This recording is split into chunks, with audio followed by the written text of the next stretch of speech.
Hi, Katie. Hello. How are you? Very good. How are you? Good. Thank you so much for doing this. Thank you so much for, checking out the record and doing this yourself. Yeah, of course. I appreciate it. So our podcast is about your journey in music and how you got to where you are now. I've had the questions, so I know what's coming. Oh, okay. So tell me about, I did see on your Wikipedia page, I don't know how accurate it is, but it looks like you've moved around quite a bit growing up.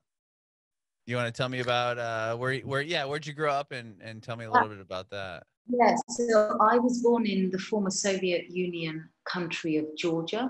Mm-hmm. Georgia is it borders the Black Sea, it borders Armenia and Turkey, and it's surrounded by the Caucasian Mountains. So it's a very hot climate in the summertime. And then in the wintertime, because of the mountains, it gets very cold. So we have proper seasons. Mm-hmm. And the land is just phenomenal for food, and for, the people really live with the land. Mm-hmm. And the reason why I say that is that when the Soviet Union broke down in the 90s, when I was about sort of 6, 7, 8 years old, the country's economy really crashed. So like certain utilities just went away. We'd only have electricity for 1 hour each day, and we wouldn't have hot water. Yeah, so that literally, we had all that throughout the 20th century, but suddenly in the 90s, the collapse of the Soviet Union, the country was just on its knees. So, I mentioned the land because it meant that people didn't exactly go hungry, so people were able to sort of just have food from, keeping livestock, Sure. And just basic home farming. But really for me, that led to certain musical experiences that I feel really formed me. Mm-hmm. So imagine this, imagine you're seven years old and there's no electricity. So you're kind of living with candlelight. Yeah. And my mom would go to the piano and she would play classical music. And so your senses as a 6, 7-year-old are so then tuned in to the audio aspect of what you're hearing, because you've got candlelight, you've got this beautiful music playing. So I had that on the one hand. And then because we lived with my extended family, so we lived with my uncles, we were with my grandparents as well as my mum and dad, there would be 1 hour each day when the electricity would come on. And for that 1 hour, my uncles would run to their cassette players and they would like passionately put on Led Zeppelin, Queen, Black Sabbath, and all this heavy metal music. Sure. So the evenings were these incredible sort of romantic, almost, I don't know, 19th century living with no electricity and playing classical music. And then uncles, because it was the early 90s, so they'd fallen in love with all this great Western music that had come through the black market during the Soviet times. And then now the border was open. So, people that could get out were sort of discovering music from the West. But if you had no electricity and if you only had it for 1 hour, it was that 1 hour was used to listen to that stuff. So I think it just created a very sort of, almost like a temple-like atmosphere around music for me at a very young age. And, I think I've just always then tried to keep that spirit alive as I've been lucky enough to make records and release records and write and get on stage. That sort of very sort of sacred approach to the grace of making music and writing songs. Mm-hmm. It's interesting that you say you talk about getting records on the black market, so to speak. So some of those, I mean, I didn't even think about that. If you're in the Soviet Union, you couldn't have certain CDs and stuff. I mean, I can imagine you couldn't have certain types of music, right? Well, we didn't even have CDs at that point. Or cassettes, I mean. We had cassettes and for example, the Queen records that my uncles hadn't collected, they weren't sort of just the album versions, but they were the mixtapes that the black market sellers would make. Like they Oh, would, be like little corner shop owners who'd be into Queen, and they'd put together their own mixtapes, oh, and then interesting. would like get those. And so like I just remember hearing these records, and I mean I wouldn't even be able to tell you, what the actual, they would pick out the best selection Sure. themselves, and it would be a mixtape. Wow. Yeah, that's crazy. That's really cool. Um, well, what was the first instrument you learned how to play? You said your mom was a piano player? Yeah, she was a piano player. She never did it professionally. The Mm-hmm. thing about Georgian culture is that there is this great history of polyphonic singing. And at the Georgian table, there is also a great tradition of toast making, which creates a very sort of poetic feeling around eating, around feasting, and around sort of, even for the non-religious people in Georgia, there was something very, very important about giving thanks, at the table, and then reciting poetry. And then you would also have music. And this is something that it didn't just happen in one group of society. It kind of happened across the board, whether you were rich or whether you were poor, you were sort of in the middle. And so music was just always all around. And that's why mum played the piano. It was just Mm. something that everyone did. Um, I, I did get taken to piano lessons. I did get taken to harp lessons. But I never really got on with either of those instruments. It wasn't until much later, when I was 17, that I picked up the acoustic guitar. Okay. And that was the instrument that I really loved, because I felt it was the one that seemed to give me the greatest kind of template for songwriting. Mm-hmm. It What? just seemed, Sorry, go ahead. yeah, it just seemed to kind of give a certain flow to songwriting. Before I picked up the acoustic guitar, I would write on Cubase. So like at the age of 15. So Mm-hmm. now, okay, let's go a bit chronological, because between me being 15 and like me being a 7-year-old in Georgia, my dad's a doctor, and he managed to get a job in Belfast. And so when I was 9, we moved over to the UK, and hence that's why I have this very British accent, and I was educated in England from the age of 9. Okay. Um, so from the age of 9, I kind of tried to keep up my singing lessons that I'd started in Georgia. And there was a period when, I'd go to choirs and, do as much as I could with music. And at 15, Dad got me a computer with Cubase on it. And Okay. so I'd write on like, that computer software, and I'd sort of program in like a few chords, very basic things. I wasn't really ever a very prolific player. Mm-hmm. And then I spent my writing on the computer for about 2 years, between 15 to 17. And then at 17, my boyfriend at the time actually gifted me his sort of 3/4 size guitar, acoustic guitar. And I had just discovered Eva Cassidy. And she just really blew my mind. Mm-hmm. I loved the kind of almost minimalist approach, so powerful, so emotional, and those sort of great songs that she'd cover, and the way she would make them so original.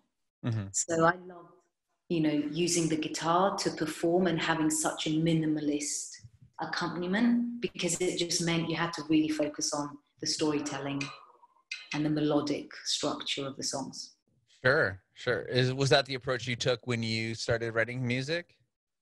Yeah, it was actually. And well, I think it was also about retaining, and I love how great songs can literally transform you. Mm-hmm. They can change your internal atmosphere. Like here in London, we get a lot of grey weather and rainy weather, and it can get pretty depressing.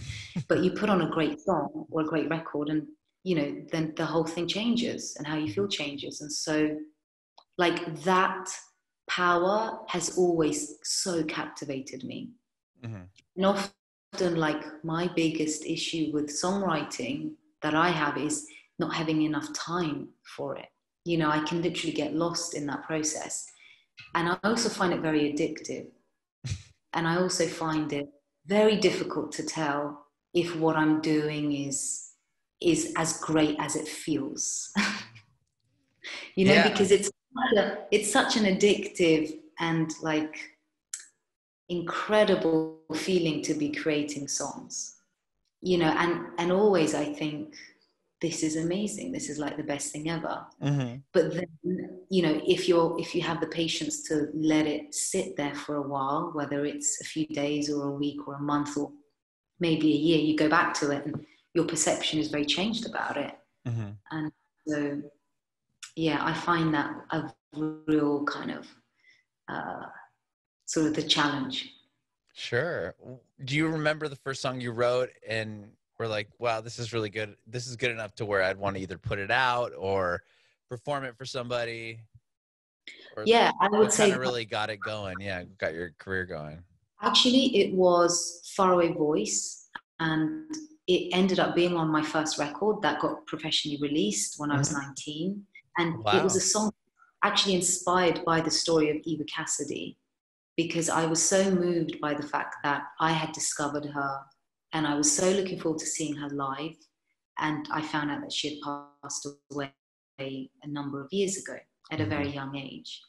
And so it was, you know, it was the story of this other artist, this angelic voice, whose whose life really moved me and touched me. I just think the records she made they were kind of like the haute couture of music, you know, and of acoustic-based pieces. I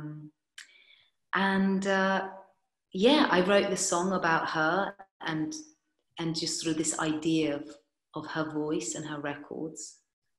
And I was really proud of it because I could feel like my voice was sort of soaring and it was inspired by her spirit. Mm-hmm. And with that song, what was like the next thing chronologically with that? Like, so you wrote the track. Like, were you talked about recording your first album, like in professionally and having it professionally put out? Like, did you get signed to a record label and stuff? Well, I'd written that song in the summer of 2002, and the September of that year, this incredible producer and songwriter called Mike Batt, who is a British-based songwriter, he wrote the song Bright Eyes for Art Garfunkel, and he had a Oh, number of wow. hits. And he was in his 50s at the time.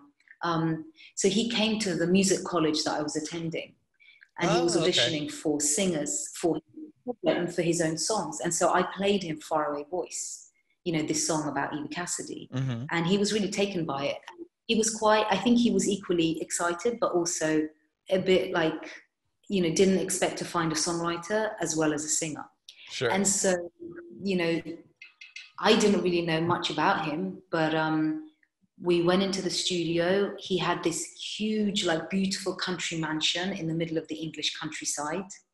And on like our second day of just experimenting and trying things out, he'd invited some of the best musicians in England to come and play live on our, you know, demo tapes. I mean, this was a very luxurious way of making records. Like, you know, this was 2002, so this doesn't happen anymore. But Right. you know, at the age of 18, I got to experience like playing with Chris Spedding and Jim Cregan and Henry Spinetti, who had played with Dylan and Eric Clapton. Mm-hmm. So like complete legends of the game. And, you know, and it's like, I'm not saying this to show off, but I'm saying it because I wish I could describe what it was like when these musicians struck up and they played the first chords. And this incredible atmosphere was created. And then I would start singing, and I wasn't even aware of how I was singing or what I was singing. I was just in awe of what they were doing. And I wanted to do the best job that I could. And I think it was because the record was made in that spirit with not too many expectations. Mm-hmm. I mean, I think I was probably too young to be aware of how much money Mike was spending at the time, you know, because he was spending a lot of money booking musicians and like, you know, his studio and, you know, and also doing a lot of meetings with the record industry. But I was just amazed to be in what looked like a very professional setup. And then, you know, this sort of very live way of making records got released in 2003, and there was one radio DJ in England called Terry Wogan, who got really behind those early records, and he started playing them. And then that kind of made my record sales be quite big here in Europe. And it sort of turned my student life upside down. Wow. And it meant I would start kind of touring. I got on the road with my band. I started doing a lot of interviews, traveling around the world. And, we came to America a few times. Wow. But, America is such a big place. And so we, the success that we had in Europe was really so magnetic and so big that, I had to really focus on things here. But then I have to say the other thing that happened was,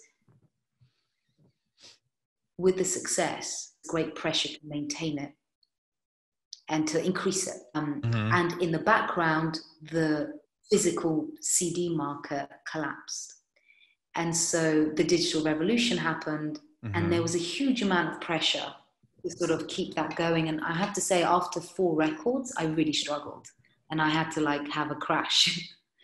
Well, yeah, I mean, 4 records, a lot of songs, right? I mean, yeah, it is. And that was all before I was 26. That's crazy. So, yeah, we put out a lot of records at a very fast pace, because actually it was all done on Mike's label, which was an indie label, and he grew the amount of people that he was working with and that he was employing. So there was a lot of pressure to keep people's jobs, to help him keep people's jobs. So yeah, it was a pretty unusual circumstances. But I have to say, since 2010, I have really sort of concentrated on finding joy in what I do, and really sort of taking things back to loving the music and surrounding myself with a team who are very conscientious and who really value family time too, and family values too, so that we can create music much more holistically and at a lot more organic.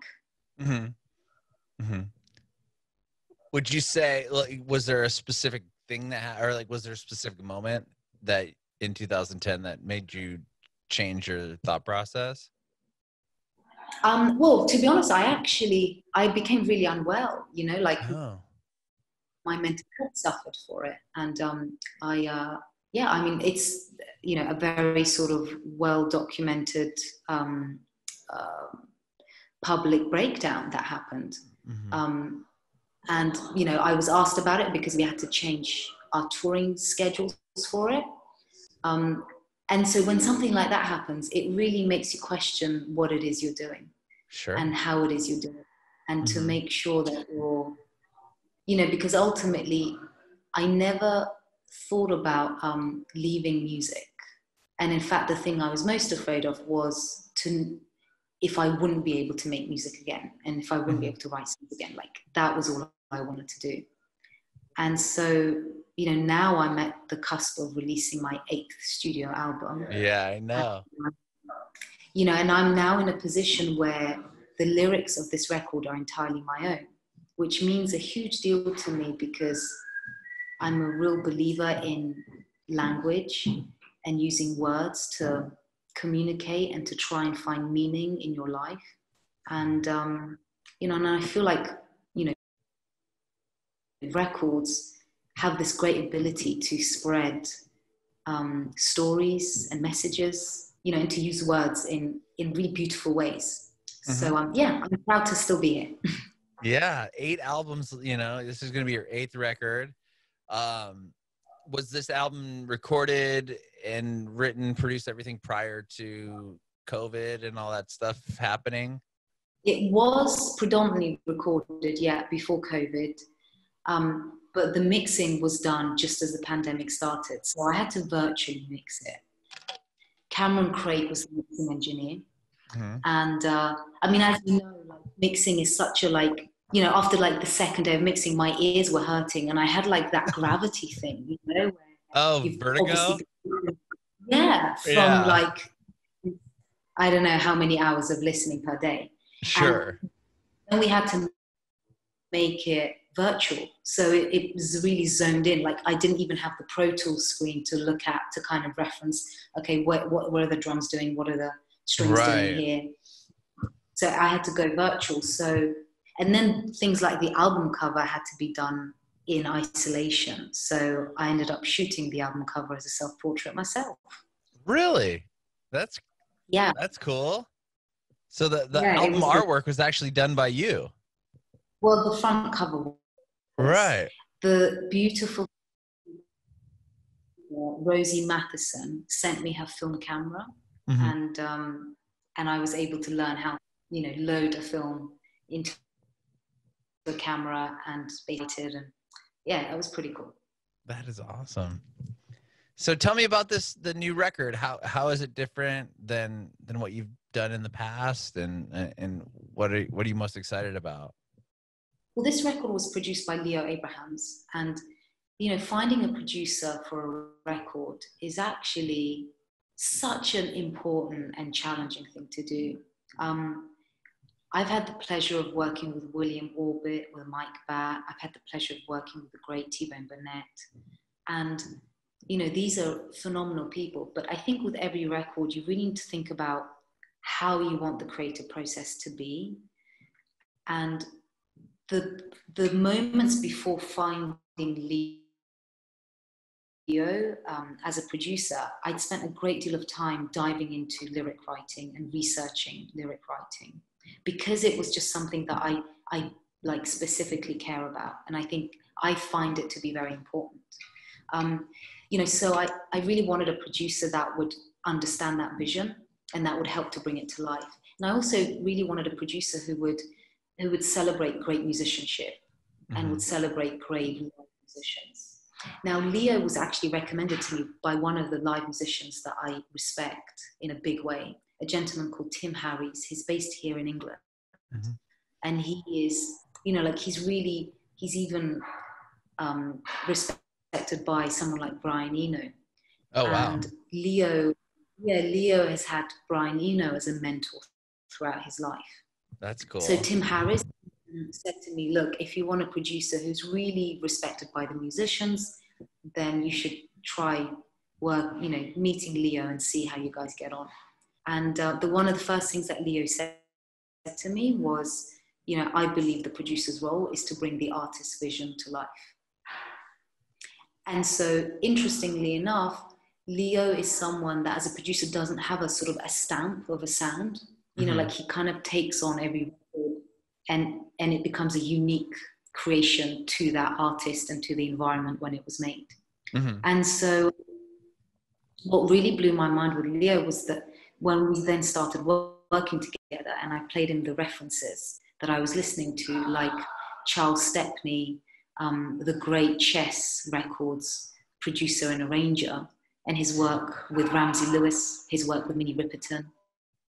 I also played him the great Brazilian record, Ellis and Tom, by Ellis Regina and Thomas Jobim.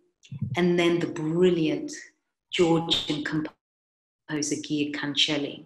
So these are all very, first of all, the orchestrations are very like thunderous and very dramatic, but very tasteful. And then there's great emotion and real class in the performances. And so he really got that. And then I have to say, Leo really blew my mind in the arrangements that he made with the orchestra that we then recorded in Georgia, because the Georgian Philharmonic Orchestra feature on this album too.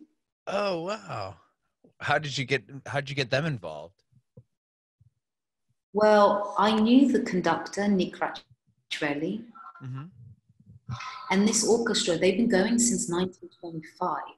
Wow. But in the 90s, you know, because of the difficulty that the country went through, there was like a depletion in the talent, and all the like great music teachers left Georgia in order to, you know, kind of like my dad left, you know, as one of the best doctors in the country. He had to, a lot of the great teachers left. Sure. And so there was a gap in the history of this orchestra where, you know, it kind of dipped in terms of how much it was practicing, how many concerts they were doing. But since 2005, it's been coming back because the country's economy is restored. It's, you know, it's being rebuilt. And it has a really great artist scene out there. And so I've been kind of just keeping an eye on how they've been doing. They also got Gia Cancelli, the great Georgian composer, to be on their artistic board. And so he was like a guide for the orchestra for many years. He sadly passed away last year, but the fact that he was kind of like the godfather of this orchestra means a great deal to me. And it ties in with one of the early references that we had for this album. That's amazing. And they'll be on this up-and-coming record? Absolutely, yes. So the Georgian Philharmonic Orchestra, they feature quite heavily.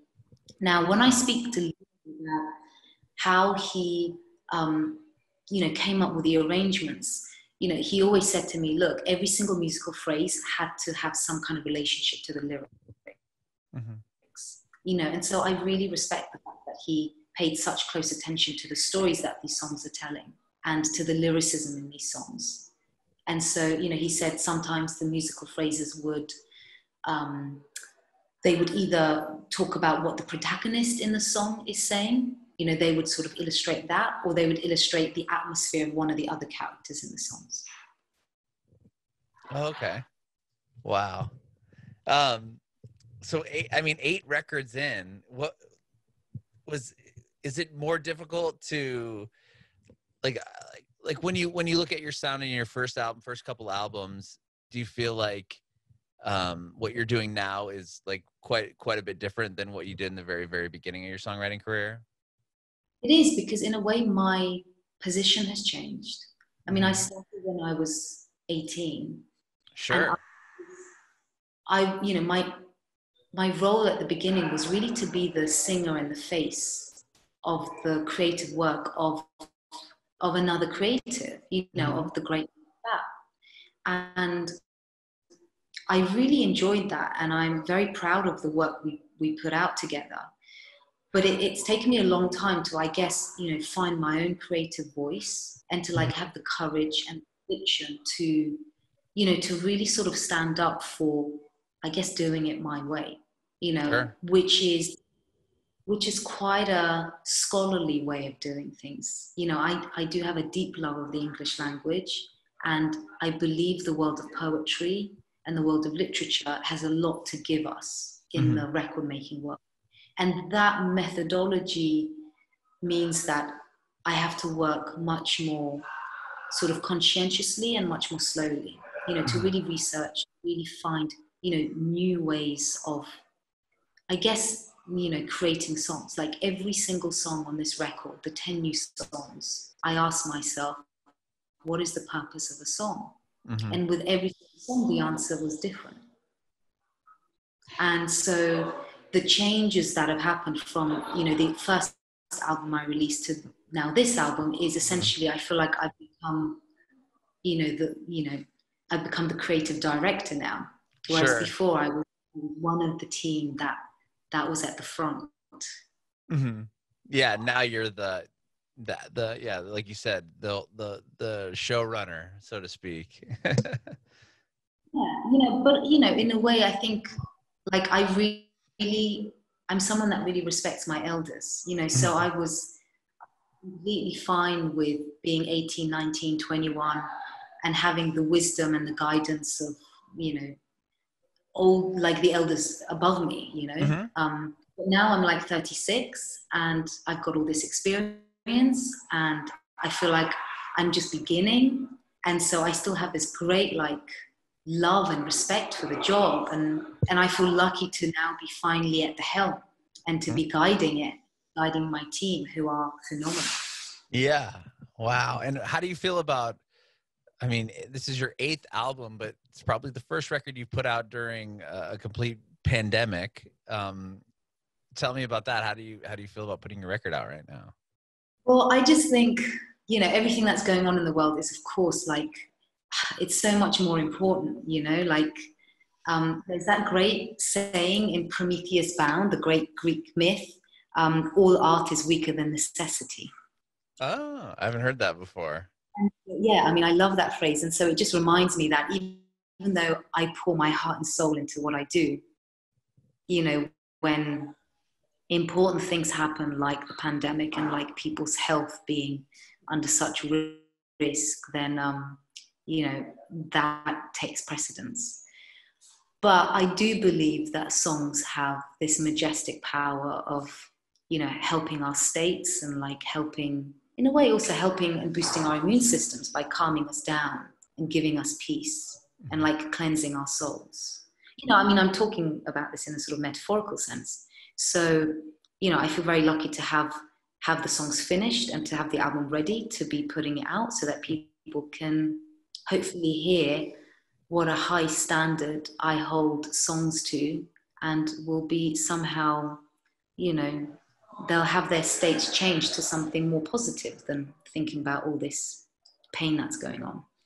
Yeah, definitely. I think everybody needs an escape right now for, you know, one reason or another. You talked about, you know, respecting the songs and what you're doing. How do you feel about performing them like in a stripped down setting? Like, have you done any like a live streams or anything like that? Or do you feel like it's kind of taking away from the song?